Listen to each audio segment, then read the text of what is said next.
Good afternoon. Today we'll be having a class on periodontal pathogenesis. So from this class we would want you to know the histopathology of periodontal disease, explain the immune response in periodontal pathogenesis, summarize the inflammatory response in periodontium, and apply the concept of host susceptibility in periodontal treatment planning. So the contents of this class would include an introduction, the model of periodontal pathogenesis, histopathology of the periodontal diseases, inflammatory response in periodontal disease, where I would be describing about the microbial virulence factors as well as the host mediated inflammatory factors, immune response in periodontal disease, how are we going to link pathogenesis to the clinical signs of diseases, the concept of host susceptibility in periodontal treatment planning, and we'll finish it with conclusion. So to start with, pathogenesis as per Karanza is being defined as the origin and development of the disease. It is a step-by-step process that leads to the development of the disease, resulting in a series of changes in structure and function. It is a process by which the etiologic factor can cause the disease. So in case of periodontitis, so the main etiologic factor for the periodontal disease is your dental plaque. Formation of dental plaque occurs through three main stages. First is the formation of an acquired pellicle. So you can see the tooth surface here. So the tooth surface after the first stage formation of an acquired pellicle. The second stage is that there is an initial adhesion and there is an attachment of bacteria which is present. After this, the third stage follows the colonization and the plaque maturation. Finally, there is a dispersion. So this is how the dental plaque is formed, and this results in changes in the gingival and the periodontal structures, resulting in the periodontal disease. The dental plaque, when it gets mineralized, that is called as calculus. Otherwise, the contributing factor for the periodontal disease is calculus, which is a mineralized plaque layer covered by a layer of an unmineralized plaque. After 2 to 12 days, if the plaque is left unclean, it changes into the calculus. So these are the main agents which are going to cause diseases, which are the causative factor for the periodontal disease. So now coming for the model for pathogenesis of periodontitis. So several authors they had come with the conclusion telling that microbial challenge is the main status for the main reason for the clinical signs of diseases of initiation as well as progression, which means that it is just because of the microbes that there is signs of disease present in the oral cavity. Periodontitis is occurring. But further, the authors came to a conclusion that for each of the microbial challenge, there is going to be some host response which is going to be occurring. So this is both going to be an immune mediated as well as an inflammatory mediated response. So because of this that is then host immunoinflammatory response, so this results in clinical signs of the disease. So this was the next set of theory which school of thought which came into existence. But at last there was a person called as Kahneman, where he came up with a model for what is actually occurring in periodontitis and why the condition is occurring. So to put it in short form, we will be explaining about this again in the later slides. So I will just tell in short form what generally pathogenesis of periodontitis is. So here, whenever we face dental plaque is left out without cleaning in the oral cavity, the microbial challenge is left open. So which means that from the dental plaque, the antigens and the lipopolysaccharides and the other virulence factors from the microbes are released into the oral cavity, that is into the host. So host, that is we, tend to give an immune as well as an inflammatory response. So in this response, we tend to give out antibodies and neutrophils. So because of this release of antibodies, we don't only release antibodies and neutrophils. Along with this, we tend to release certain immune mediators also, such as cytokines, prostanoids, and matrix metalloproteinases. So these three, they don't only destroy the microbes but also tend to destroy our own connective tissue also. So it is like an autoimmune response which is occurring.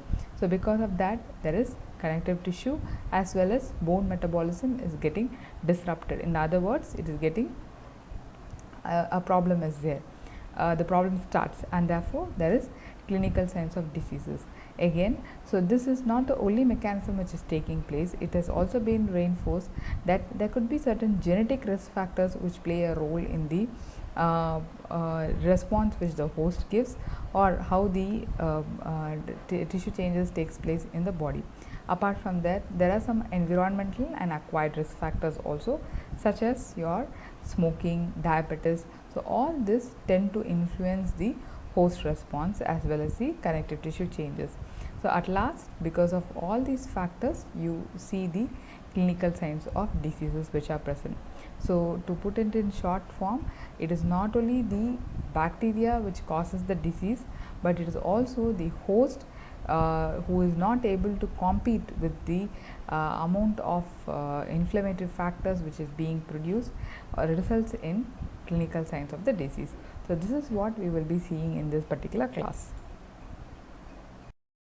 So next, coming on to the histopathology of the periodontal disease. So before going into the disease part, I will brush once into the clinical healthy gingival tissues. So you guys know that clinical oral healthy gingival tissues consist of an oral epithelium and a sulcular epithelium and the junction epithelium. So this junction epithelium is very important because this forms an important attachment to the tooth, and this acts as a barrier for any of the plaque entering inside, plaque microorganism entering inside. Of course, it is little semi-permeable. There is a rapid turnover of this junction epithelium, and antimicrobial defense is good, GCF flow is good here, and therefore junction epithelium kind of resists the entry of the microorganisms into the connective tissue. But even in a gingiva that appears clinically normal, there is some low grade of challenge being presented by the subgingival plaque bacteria. So essential mechanisms should be developed by the host to combat the bacterial challenge, to prevent the bacteria and their products from infiltrating the tissues. But if this becomes an excessive dysregulated immune inflammatory response, that is, if our body tends to respond more than normal for a given bacterial challenge, then it results in an increased tissue breakdown. So overt signs, clinical signs of gingivitis do not develop because innate and structural defense mechanisms, including the following. So to tell about these lines, though most of us do have some amount of dental plaque or calculus, we don't really develop any clinical signs of gingivitis. This is because of these following factors. Any clinical signs of gingivitis don't occur for people even having very good amount of plaque, due to the fact that there is a maintenance of an intact epithelial barrier, outflow of GCF from the sulcus, sloughing of the surface epithelial cells of the junctional and sulcular epithelium, presence of neutrophils and macrophages in the sulcus phagocytizing the bacteria, and the antibodies in the GCF. So in other words, to tell that though plaque is present, subgingival plaque activity is going on in almost all the individuals, but the clinical signs of gingivitis are not shown in most of them. It is because of these following factors which helps us to stay out of the disease. But if the plaque accumulation increases so that the defense mechanisms of our body are overwhelmed and not able to manage it, then inflammation and the clinical signs of gingivitis will develop. Right. Coming on to, so after telling that there's going to be clinical signs of gingivitis which are occurring, so we'll see what are the stages of gingivitis. So this was given by Page and Schroeder. So they classified the stages of gingivitis into 4 types. We have already seen this in your classification lecture. So we will go on with what happens in each of the stages. So the first stage is your initial lesion. This corresponds with the clinically healthy gingival tissue, which occurs to 2 to 4 days immediately after your plaque accumulation. After plaque accumulation, 2 to 4 days, you have this initial lesion which is occurring, where there is a little vascular dilatation and vasculitis. This area is filled with neutrophils. Neutrophils is always the first line of defense, and there starts the perivascular loss, that is collagen loss starts to take place. There is an increase in the gingival fluid flow.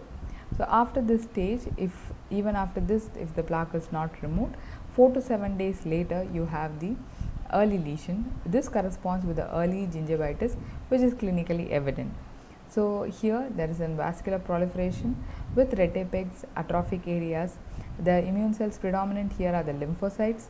There is increased loss around the infiltrate, and here erythema and bleeding on probing is present. So when the patient comes first, the very first thing which we check in the patient is bleeding on probing, and it is found that if the patient is in this stage of the gingivitis, it will be evident for us. Next stage is your established lesion. This corresponds with an established chronic gingivitis which occurs 14 to 21 days after the plaque accumulation. So this combines both the features of stage 2 as well as blood stasis. So since there is going to be increased amount of vascular proliferation, one point of time the blood vessels are so much more that they hit with each other and result in stoppage of blood a little bit, resulting in blood stasis. The changes are more advanced in case of junctional and sulcular epithelium. The predominant cells here are the plasma cells. There is continued loss of collagen. Changes in color and texture do occur in the established lesion. So coming on to the next stage, there is the advanced lesion. This marks the transition of the disease from the gingivitis to periodontitis, which means that from an reversible state it is going to an irreversible state. So at least at this point we will have to meet the patients have to come to us to take proper care. So here it is found that there is a predominance of neutrophils in the pocket epithelium and the pocket. Dense inflammatory cell infiltrate in the connective tissue is present, especially plasma cell. So there is an apical migration of the junctional epithelium to preserve an intact junctional barrier. So this occurs to us as pockets, that is the junctional epithelium migrates downwards. There is continued collagen loss that results in larger areas of collagen depleted connective tissue. Not only this, the most important that there is osteoclastic resorption of the alveolar bone, which means that bone gets resorbed, resulting in periodontitis. Bone loss occurs in periodontitis. Next, coming on to the inflammatory responses in the periodontium. So inflammatory response generally has two major mediators which are being produced. So this inflammatory response by the body results in production of two mediators. One is given by the subgingival microbiota, which are the microbial virulence factors.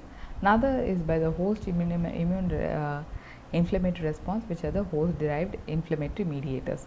So microbial virulence factors includes your lipopolysaccharide, bacterial enzymes and noxious products, microbial invasion, Fimbria of Porphyromonas gingivalis, bacterial DNA and extended bacterial DNA. Whereas host derived inflammatory mediators include cytokines, prostaglandins and matrix metalloproteinases. So to tell in other words, so once the microbes enter into the body, they challenge the host with the help of production of all these microbial virulence factors. So in response to this, the host tends to produce cytokines, prostaglandins and matrix metalloproteinases. Now coming on to the first one, first microbial virulence factor, that is lipopolysaccharide. So this is generally found in the outer surface of the gram-negative bacteria. It acts endotoxin, elicits a strong immune response. Immune system recognizes this lipopolysaccharides. So the lipopolysaccharides are recognized by the immune system through toll-like receptors called TLRs, which is present on the cell surfaces. So this is present both on the neutrophils or it is present on the macrophages.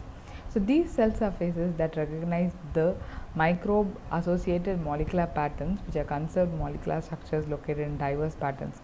So this TLR9 is able to recognize the lipopolysaccharide.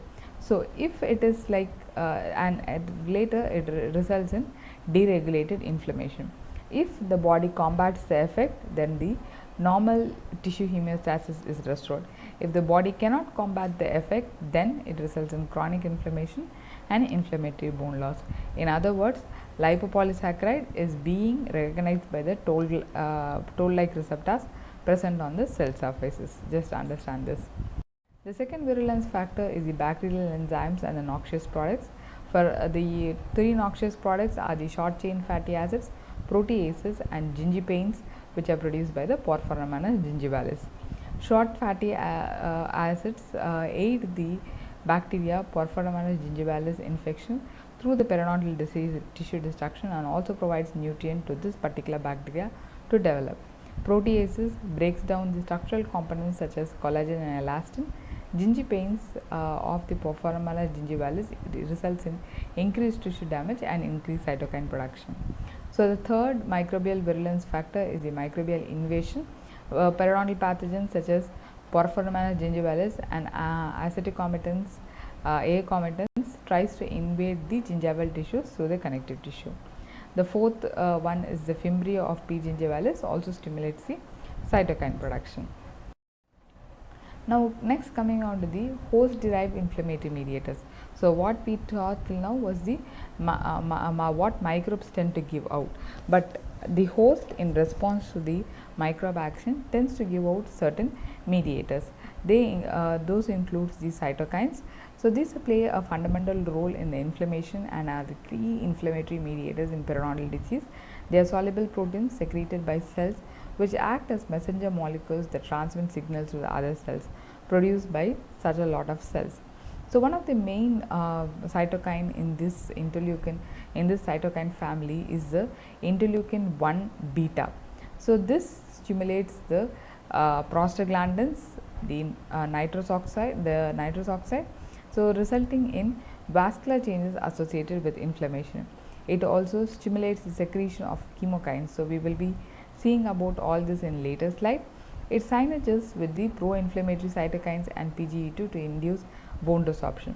So, to put it in main words, one of the main cytokines resulting in disease is the interleukin 1 beta, associated with vascular changes, changes on the endothelial cells, as well as changes with the bone. Next, coming on to prostaglandins, this is a lipid compound derived from the arachidonic acid. So, PGE2 is a key inflammatory mediator, stimulating production of other inflammatory mediators and cytokine production. PGE2 also stimulates bone resorption and plays a key role in periodontitis progression. Third host-mediated inflammatory response mediator is a matrix metalloproteinases. So, this is a group of enzymes that break down the structural proteins of the body, matrix metalloproteinases, into collagenases, which further break down the collagen. Key MMPs in periodontitis includes matrix metalloprotein 8 and 9, which are produced by the neutrophils as they migrate through the periodontal tissues, thus contributing to periodontal tissue breakdown. So, if you don't understand, I have again put forward in a form of a flowchart wherein inflamed periodontal tissues has large number of infiltrating cells like neutrophils. So, neutrophils in response to the microbes tend to produce certain products such as matrix metalloproteinases. So, the main ones which are predominant in periodontitis have been found to be MMP8 and MMP9. So, these proteinases not only destroys the microbes, but otherwise it also results in the development of collagen depleted areas within the connective tissue. In other words, there is a degraded type 1 collagen in PDL, resulting in periodontal tissue destruction. So, to put it in short, so there are going to be 5 microbial virulence factors and 3 host immune inflammatory mediators. So, how do we link the pathogenesis to clinical signs of the disease? So, what generally occurs in the histopathology and how is it seen outside on the gingival tissues? So, if the inflammation becomes more extensive because of the increase in the bacterial challenge, then we can see an increase in vascular permeability, vasodilatation, leading to erythema and edema. So, here you can see a condition where there is edema which is present and erythema which is present. So, because of this, there is a little gingival swelling, slight deepening of the sulcus is present. After gingival swelling, slight deepening is present. So, since it is deepened, there is a sulcus is little deepened. If there is going to be any plaque here, it compromises the plaque removal. So, in response to this, there is an increase in inflammatory cells, which leads to the development of collagen depleted areas below the epithelium, and the epithelium proliferates to maintain its downwards to maintain its integrity.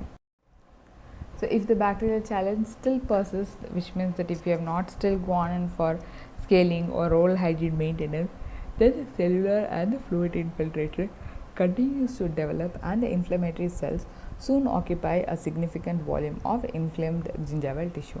So the main cell is your neutrophils.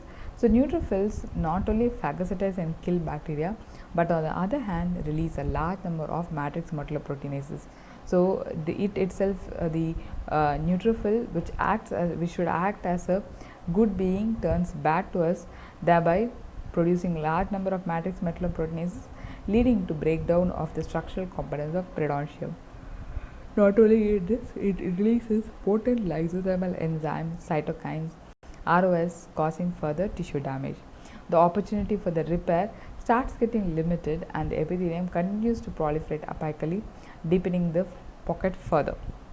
Now coming on to rankle, it is a cytokine like molecule that binds. So here you can see that it binds to the rank. So in this way it tends to bind, causing maturation into fully differentiated osteoclast. So when these two bind together, then a normal osteoclast or a normal bone cell changes into an osteoclast cell, and then destruction takes place. Osteopontegrin, that is OPG, is a cytokine like molecule that binds to the rankle and inhibits the interaction between the rank and rankle. That is, this rank which is present starts to bind, the rankle which is present starts to bind to the OPG. But in case of disease, so this is in the normal case wherein the OPG binds with the rankle, and very rarely the rankle and the rank bind together. So when the rank and the rankle bind together, what happens is that the bone, normal bone cell changes into an osteoclast cell, resulting in destruction. Whereas in case of a diseased activity, there is more amount of rankle cells. So this rankle cells tend to bind with more amount of rank cells, resulting in more bone resorption which is present. If you guys are not able to understand this particular slide, please do come in person. I will explain it once more. So coming on to immune response in periodontal pathogenesis. Immunity is defined as the resistance of the host to pathogens and their toxic products. Innate factors such as complement, resident leukocytes and mast cells play an important role in signaling endothelium, thus initiating the inflammation. Acute inflammatory cells, that is neutrophils, protect their local tissues by controlling the periodontal microbiota within the gingival crevice and the junctional epithelium. Chronic inflammatory cells protects the entire host from within the subjacent connective tissue, the bacteria. So next, coming on to the schematic changes which takes place during the development of gingivitis and periodontitis. So generally, when there is going to be a pristine gingiva, that is when the gingiva is in a very good state, there is a little neutrophil migration into the coronal part of the junctional epithelium and crevice to stop the flow of bacteria coming inside the connective tissue. But when there is going to be a little more plaque, so this green represents your plaque, so there is more amount of neutrophil which is present. So there is an infiltrated connective tissue, that is neutrophils comes to this area and it allows it to be moved to the junctional epithelium. So this is a normal healthy gingiva. But when there is going to be still more increased plaque present, then there is an increased neutrophil immigration and proliferation of the junctional epithelium, which means that neutrophils are much more, and then again it is presented to the junctional epithelium a little more than your previous status. So this tries to engulf the bacteria in the as well as kill its products. So during this process, the junctional epithelium also proliferates a bit. So when it is going to be in established state, you can see the amount of neutrophil which is infiltrated at the connective tissue and the neutrophils which have gone into the junctional epithelium in response to the bacteria. So this all happens which helps in combating the infection. So till this status, it is a reversible status. But once the body is not able to manage it, there is so much of infiltration, there is apical migration of the junction epithelium, which means that, so you can see that junction epithelium has come down a bit, which means that pocket has formed, and this results in more amount of bone loss, so resulting in periodontitis. At this stage, it is irreversible. So next, coming on to the immune responses. So I wanted to tell here about the innate immunity. So innate immunity, it is a resistance to the infection which an individual possesses by virtue of its genetic and constitutional makeup. So just brush up your knowledge to the microbiology of your second year, so you will know what is innate immunity. So innate immunity is like inborn. So it is a resistance which an individual has for an infection by virtue of its genetic constitutional makeup. It occurs prior to contact with any of the microorganisms or their products, is not essential for this case. Unlike the adaptive immunity, it refers to the elements of the immune response that are determined by the inherited factors. So it has limited specificity, it's fixed, they do not change or improve during an immune response. They are activated when the primary defenses are breached. If innate immune response fails to eliminate an infection, then the effector cells adaptive immunity are activated. So what are the adaptive immunity? So we will see it in the next few slides. So for innate immunity, there are certain features which we have in our oral cavity. The first and foremost for innate immunity is the saliva. So saliva has such a lot of constituents such as antibodies, immunoglobulin A, histatins, cystatins, lactoferrin, lysozymes, mucins, and peroxidase, which contribute to the innate immunity. So mostly the major one is your immunoglobulin A, which is targeted against the periodontal pathogens. Others contributing to the innate immunity includes your epithelial cells and the gingival clavicular fluid. So if the innate immunity is not been done there in a body, then it goes to the second immunity, that is the adaptive immunity. So which means that it is a little slower and resilient on the complex organisms between the antigen presenting cells, on complex interaction between the antigen presenting cells, the T and the B lymphocytes. So here the antigen specificity of the response that facilitates specific targeting of a diverse range of effector elements and the ability to improve the exposure to the antigen. So T cells are predominant in the gingivitis and stable periodontal lesions, whereas once the body is not able to cope up, then it goes in case of active periodontitis, it goes to B cells, which are predominated there and are associated with pocket formation and progression of the disease. Certain other characteristics, and they tend to form the as an antigen presenting cell. So what it generally does, so when a bacteria is present, the bacteria sends certain factors which attracts the neutrophils towards the bacteria. So this is called as chemotaxis, that is the movement of the neutrophils in towards the bacteria because of its attractive factor is called as chemotaxis. So after it has come near it, it tends to engulf the bacteria. So this process is called as a phagocytosis. So once it is engulfed, it starts to kill inside by means of defensins, lysozymes. Killing activity takes place with the help of other oxides too. So once this takes place, the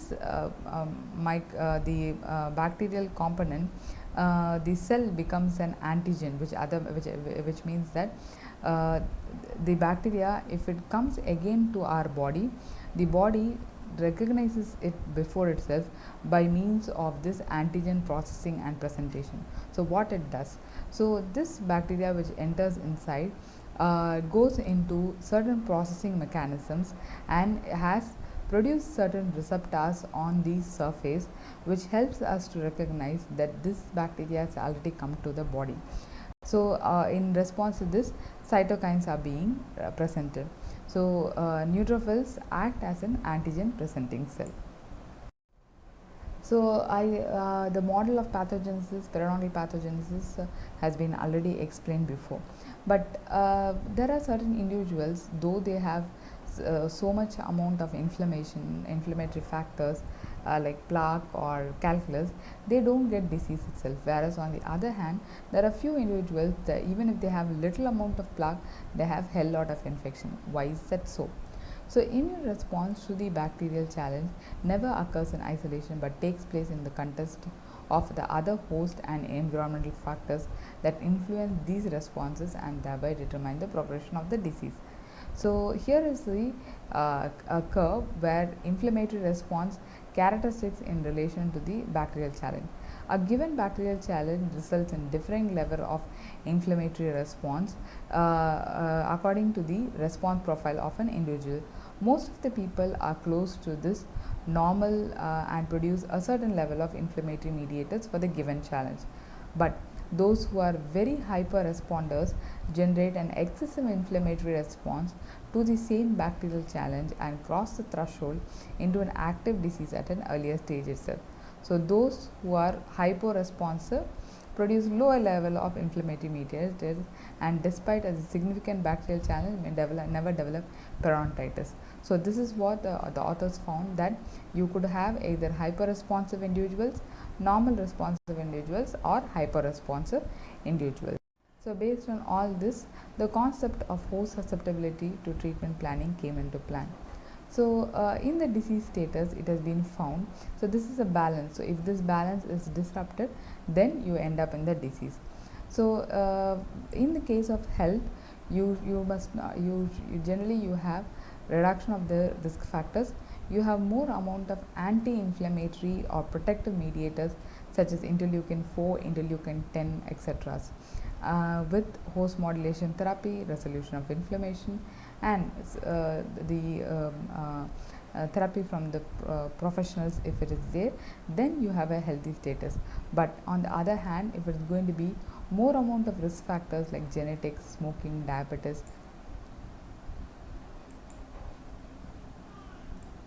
overproduction or pro-inflammatory mediators are more, underactivity of the host response, poor compliance or plaque control, subgingival microbial burden is low, then you have a disease status. So, just go through the linings which I have given underneath. So, this tells about this balance between the disease and health. So, if there is going to be more components on the disease side, then the graph is going to shift to the diseased aspect. If it is going to be more components on the health side, then the individual is going to be on the healthy aspect. The treatment concept of with the help of treatment planning. So, as I told you, this is a model given by Kahneman, which tells that not only microbial challenge, the host response is also required. So, antimicrobials produce bacterial products can be combated by the antimicrobials. The host cells produce prostaglandins, cytokines and MMPs.